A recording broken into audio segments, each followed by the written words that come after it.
हम आप परम सौभाग्यशाली हैं कि ऐसे कलिकाल में हम लोगों को ये मानव तन, ये मनुष्य शरीर प्राप्त हुआ। उससे भी परम सौभाग्य की बात है कि मनुष्य रूपी मंदिर में बैठ करके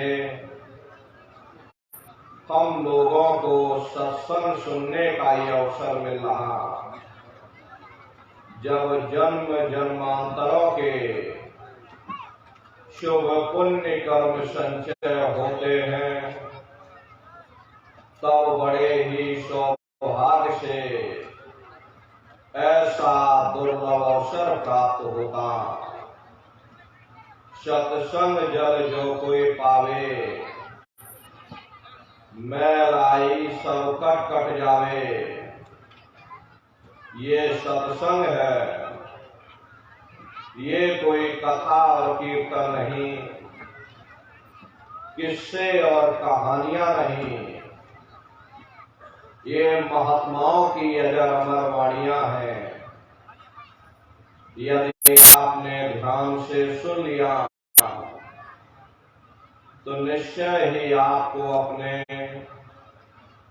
मानव जीवन के उद्देश्यों के बारे में पता चलेगा कि आखिर मनुष्य शरीर हमको क्यों मिला, क्या इसका उद्देश्य है, मरने के बाद हम लोग कहाँ जाएंगे, हमारे बाल बच्चे कहाँ जाएंगे, हमारे रिश्ते नातेदार कहाँ जाएंगे और कैसे हमारी जीवात्मा का कल्याण होगा। इन सभी प्रश्नों की जानकारी आपको सत्संग के माध्यम से प्राप्त होगी। इसलिए प्रेमी भाई बहनों, एक एक वचन को बड़े ध्यान के साथ आप लोग सुनिएगा, समझने की कोशिश करिएगा और अपने जीवन में अमल लाइएगा।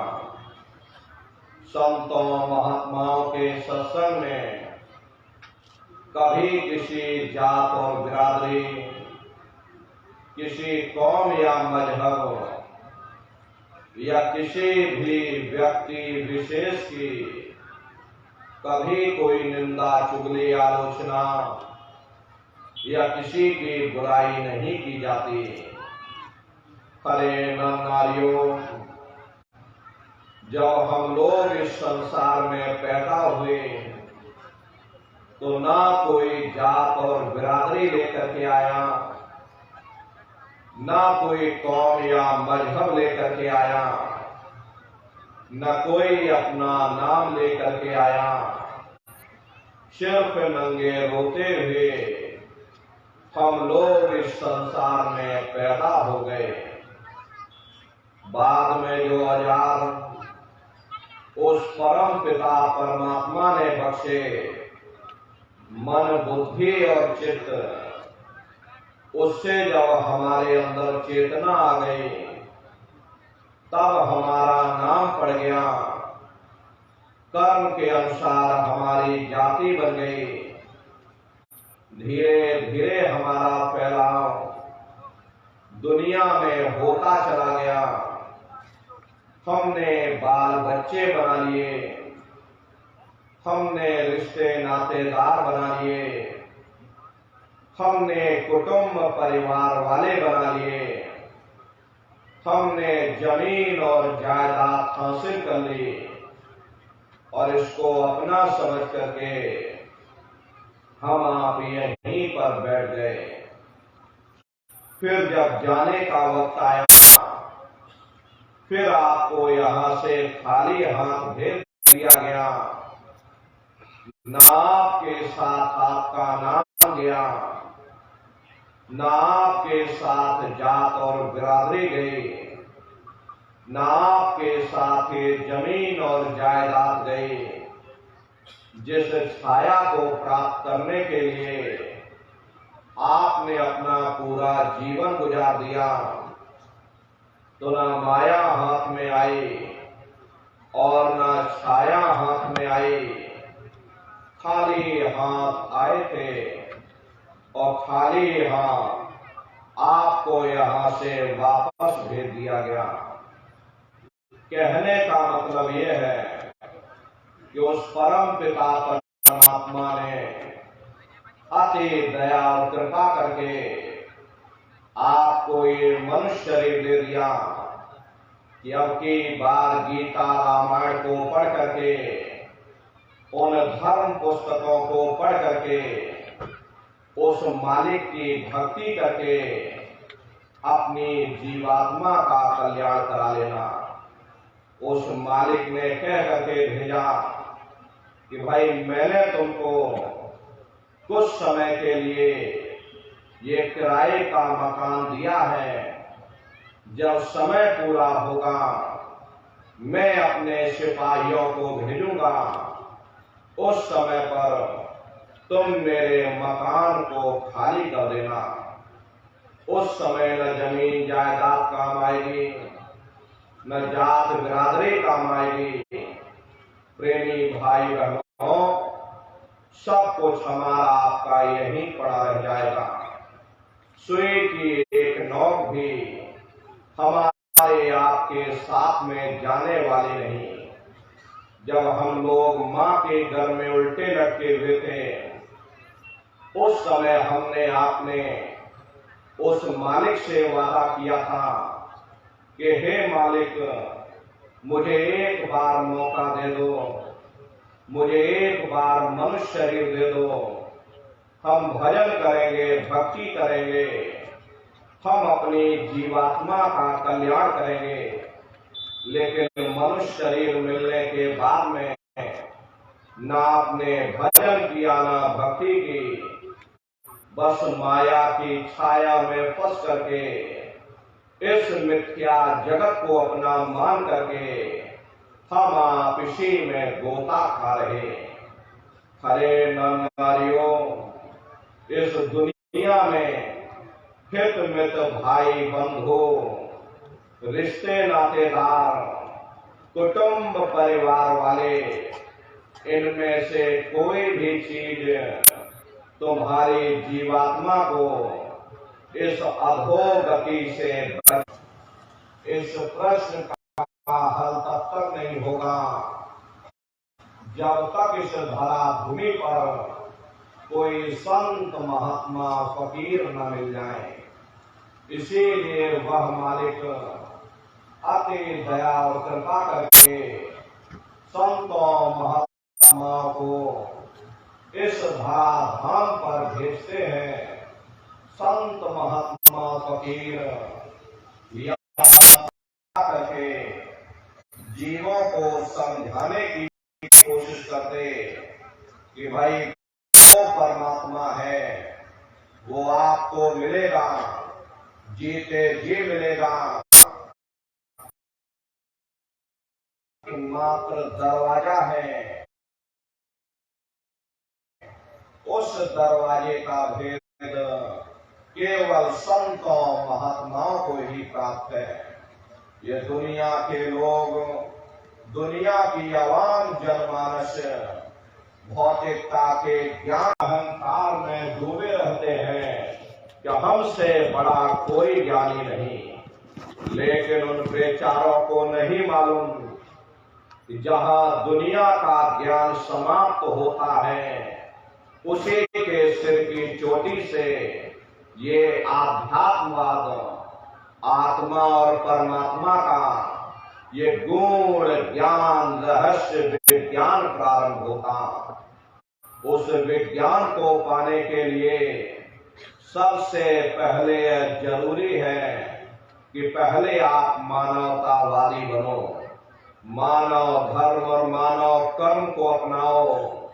अरे मानव धर्म क्या है कि इंसान इंसान के काम आवे, एक दूसरे की निस्वार्थ भाव से सेवा करे, सत्य, दया, हिंसा, परोपकार, आदि गुणों को अपने जीवन में उतार करके और किसी संत महात्मा की खोज करके उनके बताए हुए रास्ते पर चल करके उस मालिक की भक्ति करके अपनी जीवात्मा का कल्याण करा ले, यही इंसान का सबसे बड़ा मानव धर्म है।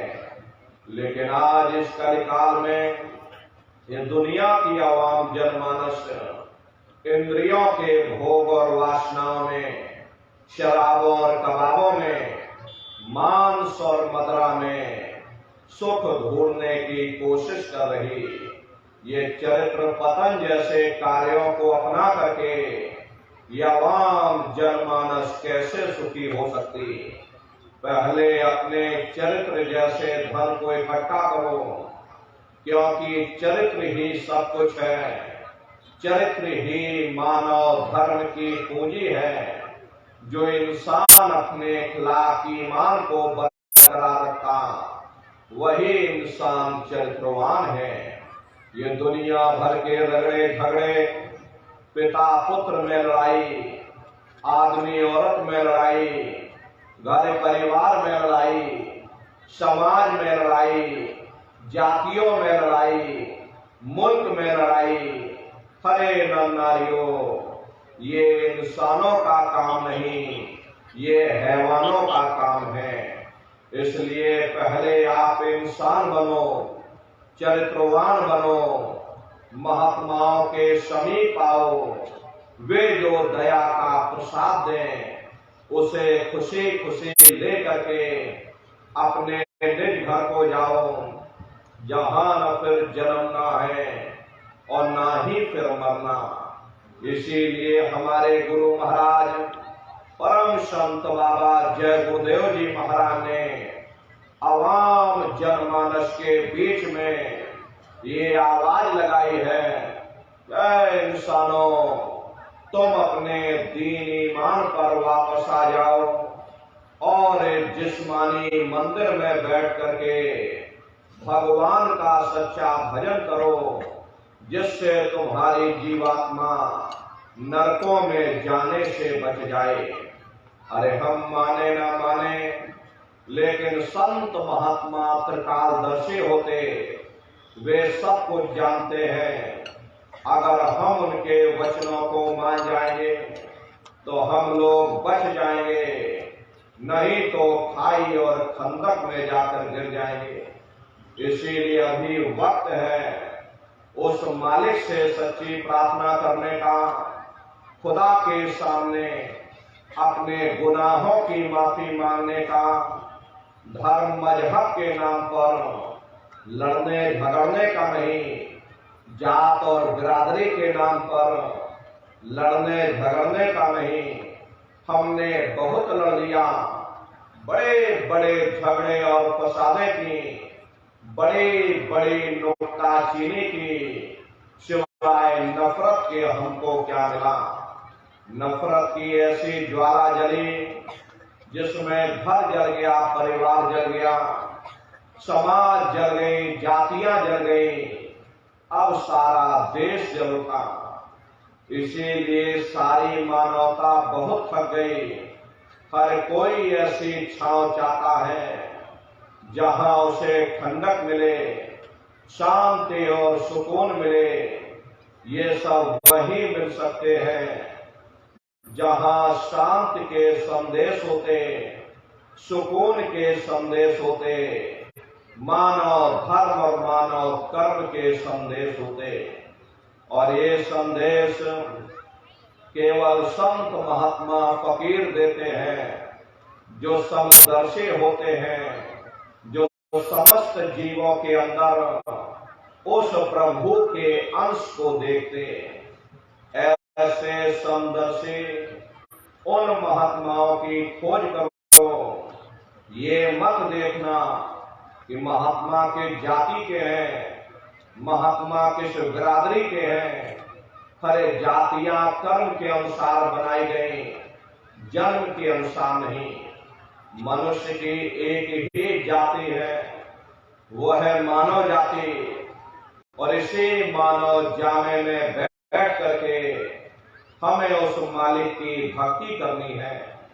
खरे नर नारियों, सुपथ जात के भंगी थे, रैदास जी जात के हरजन थे, मीराबाई जात की छत्राणी थी। अगर वे सब उस मालिक को प्राप्त कर सकते तो आप भी उस मालिक को प्राप्त कर सकते हो। लेकिन बगैर महात्माओं के, बगैर मुर्शिद के कोई भी जीव इस संसार समुद्र से ना कोई पार हुआ और ना ही कोई हो सकता। ये समुद्र ऐसा है जिसके न इस किनारे का पता न उस किनारे का पता कोई नहीं जान सकता। ये दुनिया कब बनी, कितनी बार प्रलय और महाप्रलय हो गई, लेकिन इतना जरूर मालूम है कि जिस दिन से दुनिया बनी है हम लोग यहीं पर भटका खा रहे। अगर इधर से हवा चली तो नैया हमारी उधर चली गई, और अगर उधर से हवा चल गई तो हमारी नैया डगमगाते हुए इधर चली गई। न जाने कितने युग और कल्प बीत गए, लेकिन हमारी ये नैया आज तक इस भवसागर से किनारे नहीं लगी। इसलिए नर नारियों, सौभाग्य से वक्त का इतना बड़ा वरदान आपको मिला, ये मानव तन आपको मिल गया। न जाने किस महात्मा की दया हो गई, न जाने कौन से जन्म जन्मांतरों के शुभ पुण्य कर्मोदय हो गए जो आपको ये मनुष्य शरीर मिल गया। अरे अब की बार मौका मिल गया है, समय रहते हुए अपनी जीवात्मा के कल्याण के लिए थोड़ा बहुत विचार करिएगा, वरना ये समय तुम्हारा निकलता चला जा रहा। अरे मिली नर देह तुमको, बनाओ काज कुछ अपना, और पचो मत आए जग में, जानियो रैन का सपना। खरे नर नारियों, जैसे रात में हम लोग स्वप्न देखते हैं, हालांकि उस समय पर हमें स्वप्न सच मालूम पड़ता, असली प्रतीत मालूम होता है। लेकिन जब हम सुबह उठते हैं, जब हमारी आंखें खुलती हैं, तब हमें होश आता है कि नहीं भाई, हम तो स्वप्न देख रहे थे, ये सब भ्रम है। ठीक उसी प्रकार से ये दुनिया भी 10-20-100 साल का स्वप्न है। अब आप कहोगे हम जाग रहे, परंतु प्रेमी भाई बहनों, ऐसा हरगिज नहीं है। जिस दिन मौत का वक्त आएगा, खरे आप रोगे, हाय हाय करके चिल्लाओगे कि हाय हमने सारी जिंदगी यूं ही स्वप्न में गुजार दी, जागने का समय तो अभी आया था, जो कुछ करना था भी करना था। लेकिन प्रेमी भाई बहनों, अब पछताए होत क्या, जब चिड़िया चुग गए खेत। महात्मा प्रेम से जीवों को समझाते हैं कि भाई देह और ग्रह सब झूठा, भरम में काहे को खपना। ये घर बार हमारा